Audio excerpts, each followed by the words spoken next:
Election అప్డేట్స్ను అందరికంటే ముందుగానే తెలుసుకోవాలంటే ఈరోజే ఆర్టీవీ లైవ్ యాప్ని మీ మొబైల్లో డౌన్లోడ్ చేసుకోండి. 2024 సార్వత్రిక ఎన్నికలు ఎప్పుడెప్పుడు అని ఎదురు చూశారు ఓటర్లు అందరూ కూడాను. ఆ తంతు అయితే ముగిసింది. కానీ ఎన్నికలు పూర్తయిన తర్వాత అసలు ఓటర్లు ఏమనుకుంటున్నారు, ప్రజల అభిప్రాయం ఇప్పుడు ఎలా ఉంది చూసుకున్నట్లయితే కనుక ప్రజలు చెప్పింది, అలాగే ప్రజల మధ్య జరిగింది, ప్రజలు నిర్ణయించింది ఎగ్జిట్ పోల్ రిపోర్ట్ గా చెప్పుకోవచ్చు. అసలు ఎంతమంది ఓటేశారు, ఓటేసిన తర్వాత నాయకుల పట్ల అలాగే ఆ నియోజకవర్గాల పట్ల వారికి అసలు ఎటువంటి ఉద్దేశాలు ఉన్నాయి ఏంటనేది కొందరు మాటలు అడిగి తెలుసుకుందాం. హాయ్ సార్, ఎక్కడైనా లోకలా? శ్రీకాకుళం అండి. ఓటేసేసారా? Yes sir. చూస్తే గనక ఈసారి ఎన్నికల్లోని విజయవంతంగా ఓటేశారు. అలాగే ఎన్నికల ప్రక్రియ ఏదైతే ఉందో మునుపటితో పోల్చుకుంటే ఎంత బాగా జరిగిందా, లేకపోతే ఏమైనా లోవెల్స్ ఏమైనా ఉన్నాయి ఎన్నికల ప్రక్రియలో? ఎన్నికల ప్రక్రియ అయితే ఇంత ముందు కంటే బాగా జరిగిందండి. అధికారులు కూడా చాలా బాగా చేశారు ఏర్పాట్లు. ఎందుకంటే నేను కూడా ఒక ఎంప్లాయీ కాబట్టి నాకు తెలుసు. సో అధికారులు కూడా చాలా బాగా చేశారు. చాలా బాగుంది సార్. ఎంప్లాయ్ కాకుండా ఓటర్గా ఇప్పుడు గవర్నమెంట్ ఏం ఫామ్ చేస్తుంది అనుకుంటున్నారు? జస్ట్ ఓటర్గా ఏ గవర్నమెంట్ ఫామ్ చేస్తుందని మీ ఒపీనియన్? ఒక ఎంప్లాయీగా ఒపీనియన్ చెప్పకూడదేమో. లేదు, మీ ఇష్టం అడగట్లేదు. మీరు ప్రజల దగ్గర విన్నది కానీ ఇంకో విధంగా కానీ అంటే అనుకుంటారు కదా ప్రజలందరూ కూడా ఈ గవర్నమెంట్ వస్తుంది అనేసి. సో అలా ఏమైనా?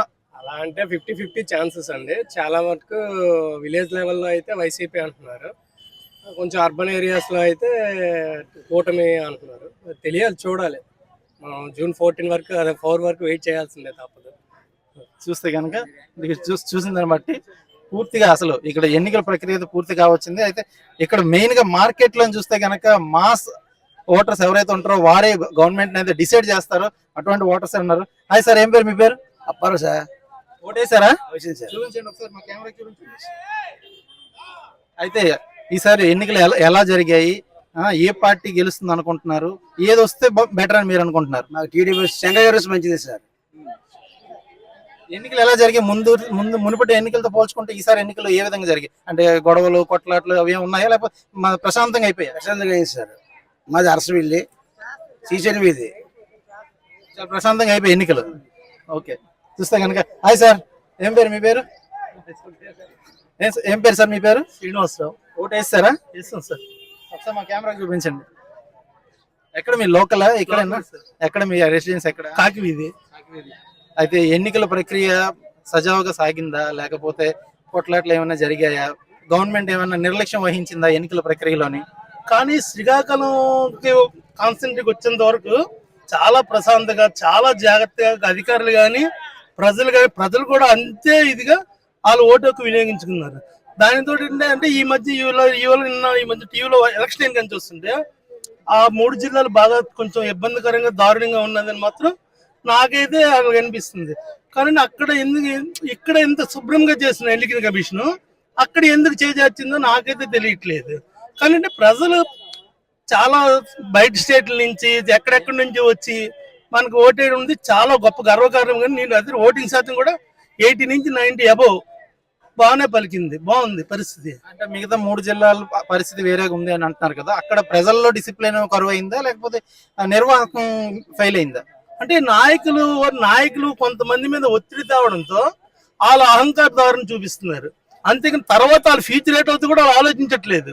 ఏదో నాయకులు చెప్పారు మనం అక్కడ ఏదో చేసి అపోజిషన్ వాళ్ళకి ఇబ్బంది పెట్టాలని ధోరణితో వెళ్తున్నారు తప్ప ఆ తర్వాత కోర్టు స్టేషన్ చుట్టూ తిరగాలని అంటే నాకు తెలిసినంత వరకు లేట్ చేస్తారు. ఈ రోజు మాట అయిపోతే క్యాన్సిల్ అయిపోతారు, తర్వాత వీళ్ళు కోర్టుల చుట్టూ స్టేషన్ చుట్టూ తిరగవలసి వస్తుంది అని నా అభిప్రాయం సార్.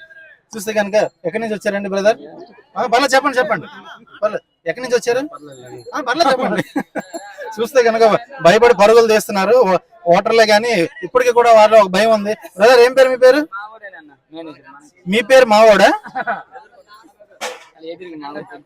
పర్లేదు చెప్పండి. పెద్ద చిన్న ఏం లేదు, ఓటు హక్కు ప్రతి ఒక్కరికి ఉంది కదా. ఓటేసారా పోనీ?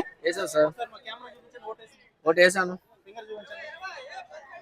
ఏం పేరు మీ పేరు? నా పేరు శివ. ఎలా ఉంది ఈసారి ఎన్నికల ప్రక్రియ? అంతా సజావుగా సాగిందా? సాగింది, బాగానే ఉంది, అన్ని బాగున్నాయి, ఏం లేవు. మా బూతులు అంటే ఏం లేదు. మరి ఇంకేం ఎక్కడైందేమో మనకు తెలియదు. మీకు ఎన్నో ఎన్నికలు ఇవి? ముందు ఎన్నికలు చూసుకుంటే అప్పటికి ఇప్పటికి తేడా ఏమైనా కనిపించింది? ఇప్పుడు తేడా ఏం లేదు, మామూలు అంత సజావుగా సాగింది, గొడవలు లేవు. అంటే అధికారులు నిర్వాహకం అయితే బాగుందంటారు ఈ ఎన్నికలు. చూస్తే కనుక ఎన్నికలు నిర్వాహకం అయితే మొత్తం ఈసారి చాలా చక్కగా ఉందనిపిస్తుంది. సార్ ఏం పేరు సార్ మీ పేరు? రెండు కాస్త చెప్పండి సార్, మీ పేరు ఏం పేరు? అశోక్. అశోక్. ఓటేసారా? ఒకసారి మా కెమెరా ఫింగర్ చూపించండి. అయితే ఇది ఎన్నోసారి మీరు ఈ ఓటు వినియోగించుకోవడం? మూడోసారి. ఈ 3 ఎన్నికలు మీరు చూసారు కదా, 3 ఎన్నికల మధ్యన తేడా ఏమైనా మీరు గుర్తించారా? మీరు వేసిన ఫస్ట్ ఓటు అక్కడి నుంచి చూస్తే ఎన్నికల ప్రచారం దగ్గర నుంచి, అంటే ఎన్నికల కోడ్ వచ్చిన దగ్గర నుంచి ఎన్నికలు అయ్యేంత వరకు మధ్యన ఏదైనా అల్లర్లు జరగడం కానీ లేకపోతే ఇంకేదైనా అలాంటి ఈ 3 ఎన్నికల మధ్యన మీకు ఏమైనా తేడా తెలిసిందా ఈ సంవత్సరం? ఏం లేదు. అంటే తేడా తెలియలేదా లేకపోతే అల్లర్లు ఏం లేవు అంటున్నారా? అలా ప్రశాంతంగా జరిగింది, అంత హ్యాపీ పోలింగ్.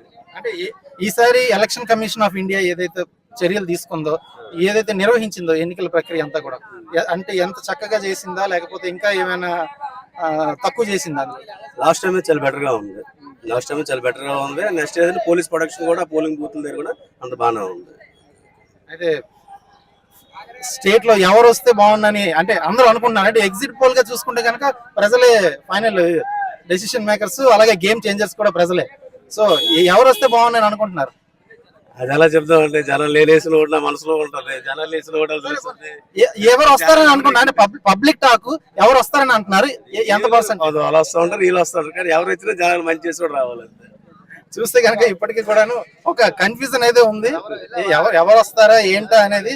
అయితే ఎవరో ఒకరు రావాలని అయితే కోరుకుంటున్నారు, కాకపోతే అది ఎవరు అనేది మాత్రం ఎవరు చెప్పట్లేదు. చూస్తే కనుక బ్రదర్ ఏం పేరు మీ పేరు? గోపాల్ అండి. లోకలేనా? Non local. ఓటేసారా? వేసామండి. ఫింగర్ చూపించండి.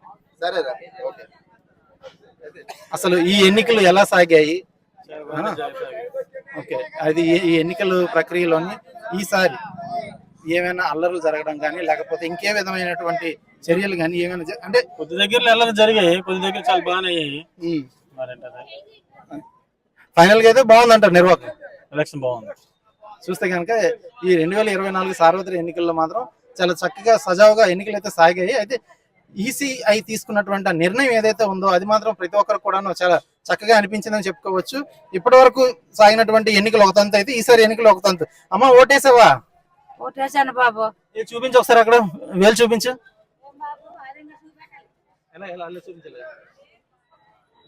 ఎలా సాగింది ఓట్లు? ఎన్ని గంటలు ఓటేసావు వెళ్ళి? నేను 3 గంటలకు వేసాను. ఎండ గట్టిగా ఉందా? ఎండ గట్టిగా ఉంది. ఏర్పాట్లు ఏమైనా చేశారు అధికారులు? మరి ఎట్లేదు, ఓటేసి వెళ్ళిపోచ్చాం మేము అంతే. ఇటు నుంచి దింపారు, అటు నుంచి మేము నడిచి వచ్చాము అంతే. ఎలా జరిగాయి ఈసారి ఎన్నికలు? బాగా జరిగాయా గొడవలే లేకుండా? గొడవ లేకుండా మాకు జరిగింది బాగానే. ఎక్కడ ఏ బూత్ లో ఓటేసావు? ఇక్కడ కొండ వీధి కాడ. ఎన్నికలు అయితే సజావుగా చాలా చక్కగా సాగాయి. ఎవరు వస్తే బాగుంది అనుకుంటున్నాం? మాకు అంతా ఒకటేను బాబు, ఎవరైతే చూస్తే కనుక ఏమ్మా ఎవరు వచ్చినా మాకు ఒకటేనండి. అంటే మీ చుట్టుపక్కల వాళ్ళు లేకపోతే ఇంకెవరెవరు అంటుంటారు కదా ఇది వస్తే బాగుంది అది వస్తే బాగుందని. అవన్నీ మాకు కొడదలు పెట్టుకుంటా మేము కష్టపడుకున్న అందరూ ఎవరు వచ్చినా ఒకటే మాకు. చూస్తే కనుక కాయ కష్టం చేసుకునే వాళ్ళు, రోజు కూలీ చేసుకునే వారు ఇటువంటి మార్కెట్ యార్డ్స్ లో అనేది వీరే అసలైన గేమ్ చేంజర్స్. ఎందుకంటే మాస్ ఓటింగ్ ఏదైతే ఉంటుందో అదే ఖచ్చితంగా గవర్నమెంట్ కి ఎక్కువగా మైలేజ్ ఇచ్చే ఓటింగ్ అని కూడా చెప్పుకోవచ్చు. అమ్మ ఏం పేరు మీ పేరు? ఎర్రమ్మ. ఎర్రమ్మ కొంచెం గట్టిగా చెప్పు. ఎర్రమ్మ అరుగులు. ఎర్రమ్మ ఓటేసావా? ఓటేసాను. ఇదిగో ఎలా సాగింది ఎన్నికల ప్రక్రియ? ఏంటి జగన్ వేసాను బాబు. వేసాను అడగకుండా చెప్పేస్తున్నావు ఏంటి? అంటే జగన్ వేసాను, నా ఓటు జగన్ వేసాను. అలా చెప్పొచ్చా బయటికి? ఏం బాబు ఇప్పుడు జగన్ వస్తాడా అతను వస్తాడు మాకేం తెలియదు కాదు. జగన్ చెప్పేశాము, ఉన్న మాట చెప్పేశాము. జగన్ కు ఓటేసాను అంత గట్టిగా చెప్తున్నావు కదా, మరి జగనే రావాలని కోరుకుంటున్నావా? జగన్ వస్తాడా ఆ బాబు వస్తాడు మాకు తెలియదు కాదు. వేసాము ఓటు, ఎవరు వస్తా మంచిదే. చూస్తే కనుక ఇక్కడ ఉన్న అందరిలో కంటే చాలా ధైర్యంగా తన ఓటు హక్కును వినియోగించుకోవడమే కాదు ఎవరికి ఓటేస్తారు అనేది కూడా తను చెప్పడం అయితే జరిగింది. అదే ఇటువంటి వారు ఏంటంటే చెప్పాను కదా గేమ్ చేంజర్స్. వీళ్ళు ఎవరైతే ఉంటారో వీరు ఎవరికి భయపడరు. వీరు ఖచ్చితంగా అక్కడ ఏం జరుగుతుంది ఏంటి అనేది అయితే వీరికి ఖచ్చితంగా తెలుసు. ఎందుకంటే ప్రతి రోజు కూడా వీరు పడే కష్టం అంతా కూడా స్పష్టంగా వీళ్ళు అనుభవిస్తుంటారు. అమ్మ ఏం పేరు మీ పేరు? నా పేరు రావణమ్మ. ఏ ఊరు మీది? ఊరే. ఓటేసావా? తిరిగిపోయింది మార్క. వేసాను బాబు. ఎలా జరిగింది ఎన్నికల ప్రక్రియ? నాకు అదంతా తెలియదు, వెళ్ళాను ఓటు వేసాను వచ్చేసాను అంతే. ఎవరు వస్తారు అనుకుంటున్నావు? అది నాకు తెలియదు బాబు, అంత రాజకీయం నాకేది కాదు. వెళ్దాం ఓటేయడం వచ్చాడం అంతే. పిల్లలు చుట్టుపక్కల వాళ్ళు ఎవరో ఒకరు అనుకుంటారు కదా పలానాది వస్తుంది లేకపోతే పలానాది వస్తే బాగుంటుందని. నేను ఉన్నాను కదా ఇంటికాడ, నేను ఇక్కడే ఉంటాను. ఎక్కడైతే ఇంకా ఎక్కువ సమాచారం దొరుకుతుంది కదా. తెలుగుదేశం అంటున్నారు, మనమేం చెప్పలేము. ఎవరి దశ ఎలాగుందో మనం చెప్పలేము. చెప్పడం అలా చెప్తున్నారు, తర్వాత ఎలాగొస్తుందో మనం చెప్పలేము. ఏదైనప్పుడు కూడా ఓట్లు వేసేది మీరే కాబట్టి మీరు డిసైడ్ చేస్తేనే గవర్నమెంట్ ఫామ్ అవుతుంది. మేము ఓటేయడం వేసేస్తాం బాబు, అది దేవుడి దయ. ఎవరికి దశ ఉంటే వాళ్ళకి వస్తారు, అది మన చేతిలో ఏట్లేదు. చూస్తే కనుక ఇక మార్కెట్ యార్డ్లో శ్రీకాకుళం మెయిన్ మార్కెట్ ఏదైతే ఉందో పెద్ద బజార్గా చెప్పుకుంటూ వస్తారు. ఇక్కడైతే కనుక తమ ఓటు హక్కును వినియోగించుకోవడమే కాదు, ఏ గవర్నమెంట్ వస్తుందో లేకపోతే అనేది కూడా వారు నిరభ్యంతరంగా చెప్పడానికి అయితే మొహమాటం అయితే పడలేదు. అయితే కొందరైతే మాత్రం తన ఓటు హక్కును వినియోగించుకోవడమే కాదు, అలాగే ఏ గవర్నమెంట్ వస్తుందని అడిగేటప్పుడు మాత్రం 50-50గా చెప్తున్నారు. అయితే ఎగ్జిట్ పోల్ గా వీరినే తీసుకోవాల్సిన అవసరం ఎంతైనా ఉంటుంది. ఎందుకంటే ఎన్నికలు జరిగిన దగ్గర నుంచి గవర్నమెంట్ ఫామ్ చేసిన దగ్గర నుంచి ప్రతి ఒక్క అంశం కూడాను వీరు అనుభవించి ఆ తర్వాత గవర్నమెంట్ ఏం వస్తే మళ్ళీ మా బతుకులు బాగుపడతాయని అయితే డిసైడ్ ఫ్యాక్టర్స్ అయితే వీరే అని ఖచ్చితంగా అయితే అందరూ చెప్పుకోవచ్చు. ఏదైనప్పుడు కూడాను శ్రీకాకుళంలోని మాత్రం ఓటేసిన తర్వాత వారి అభిప్రాయాలు అయితే ఈ విధంగా ఉన్నాయని స్పష్టంగా చెప్పుకోవచ్చు. పెద్ద మార్కెట్ నుండి వీడియో జర్నలిస్ట్ రామకృష్ణతో సురేష్, RTV శ్రీకాకుళం. మరిన్ని వీడియోస్ కోసం ఛానల్ ని సబ్స్క్రైబ్ చేయండి, లేటెస్ట్ అప్డేట్స్ కోసం వాట్సాప్ ఛానల్ ని ఫాలో చేయండి అండ్ లింక్ డిస్క్రిప్షన్ లో ఉంది.